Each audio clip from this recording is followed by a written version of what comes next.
میرے پاس کیس آیا تو بیگم صاحبہ میاں سے کہہ رہی ہیں کہ میں مولویوں کو نہیں مانتی,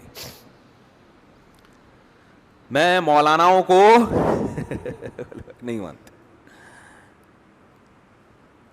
اور اللہ اس خاتون کو ہدایت دے, بالآخر یہاں تک آ, اس نے کہا بھی یہ مولویوں کا مسئلہ ہی نہیں, یہ اسلام کا مسئلہ ہے. یہ کس کا مسئلہ ہے؟ یہ اسلام کا ہے. بالآخر وہ کہنے لگی میں تمہارے اسلام کو نہیں مانتی. یہ بھی آج کل جرت اور دلیری پیدا ہو رہی ہے. تو میں نے اس آدمی سے کہا, میں نے کہا اب تو مسئلہ ہی حل ہو گیا. اب کیا ہو گیا مسئلہ؟ اچھا وہ بار بار وہ ویمن رائٹس سے بڑی متاثر تھیں کہ پاکستان دقیانوس ملک, سعودی عرب دقیانوس, اصل آزادی عورت کو کہاں ہے؟ یورپ میں, امریکہ میں وہ ہیں. یہ تو ایسے ہی تم مولویوں کے ساتھ اٹھتے بیٹھتے ہو, تمہاری حرکتیں ہو گئیں. تو میں نے بہت سمجھایا, میں نے کہا اگر آپ اپنے بچی کو شوہر اللہ کے کہنے پہ نہیں, تو شوہر کا بھی تو کچھ حق ہے نا. وہ آپ کو گھر دیا ہوا ہے, رینٹ دے رہا ہے, وہ خرچہ دے رہا ہے آپ کو, وفا کر رہا ہے آپ کے ساتھ, تو اگر وہ اتنی اس کی خاطر تھوڑی سی قربانی دے لو تو کیا جا رہا ہے؟ نہیں جی میں ایسے اسلام کو, بالآخر یہاں تک ان کے جب لفظ آئے ہیں نا کہ میں ایسے اسلام کو نہیں مانتی, تو میں غصہ نہیں ہوا. میں نے شوہر سے کہا مسئلہ ہی حل ہو گیا بھائی, اب تو لائف کو انجوائے کرو. ٹھیک ہے, میں نے کہا یہ اس ٹائپ کے اسلام کو نہیں مانتی, یہ وہ والا اسلام مانتی ہیں جو امریکہ اور یورپ میں چل رہا ہے, اس ٹائپ کا جو لبرلزم ہے نا. میں نے کہا اس ٹائپ کے اسلام میں گرل فرینڈ بوائے فرینڈ ہیں, میاں بیوی کا سیٹ اپ بہت دیر سے ہوتا ہے, 40 45 50 سال کے بعد. اور آپ ابھی ینگ ہیں تو آپ نے جلدی شادی کی ہے, تو آپ کو یہ رائٹ ہے کہ آپ اس خاتون کو کیا کر دیں, چھوڑ دیں. آپ اس کو آپ کہہ سکتے ہیں کیسے الٹے الٹے مشورے دے رہا ہوں میں, مجھے پتہ ہے نہیں چھوڑیں گے اتنے آرام سے. میں نے کہا کہ محترمہ, ان محترمہ سے میں نے اس کے میاں سے کہا کہ اس محترمہ کو کہیں کہ آپ جو پیڑے کھا رہی ہو نا اس گھر میں بیٹھ کے, یہ ان کا والا اسلام ہے جس کی وجہ سے یہ پیڑے مل رہے ہیں.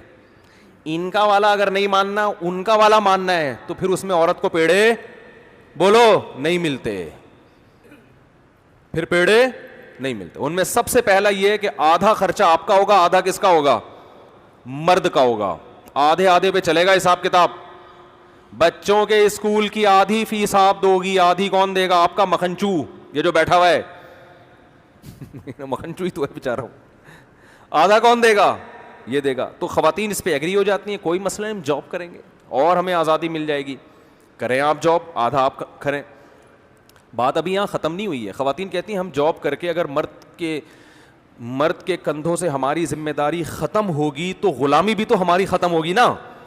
یعنی اس کو بڑا اپریشیٹ کیا جاتا ہے, بھائی عورتیں جاب کریں, وہ کمائیں اپنا, تاکہ مردوں کی جو غلامی میں ہم جکڑے ہوئے ہیں اس غلامی سے ہم کیا نکل جائیں, آزاد ہو جائیں. حالانکہ یہ غلامی نہیں ہے, ماتحت ہونا الگ چیز ہے, غلام ہونا الگ چیز.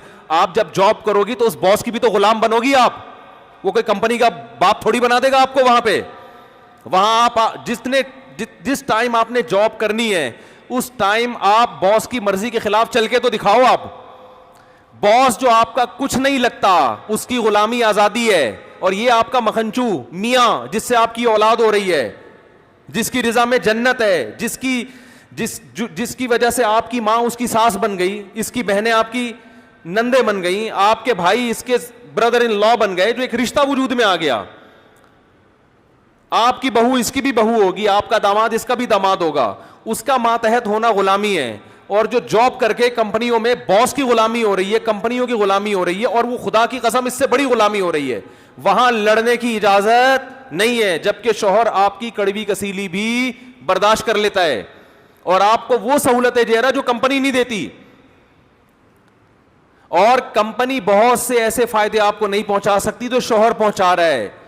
جو ایک سیکشل ڈیزائرز ہیں جو ہر عورت میں ہوتی ہیں, وہ کمپنی تھوڑی پوری کرے گی. اس کے لیے اللہ نے آپ کے اس مکھنچو کو پیدا کیا ہے جو آپ کو زنا سے بچا رہا ہے, روڈوں پہ دھکے کھانے سے بچا رہا ہے, مردوں کی ہوس کی نگاہوں سے بچا رہا ہے آپ کو.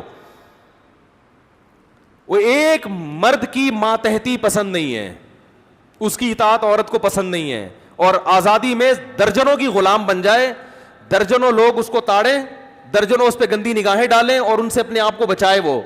یہ بے شرمی کی زندگی آج عورت کو پسند ہے.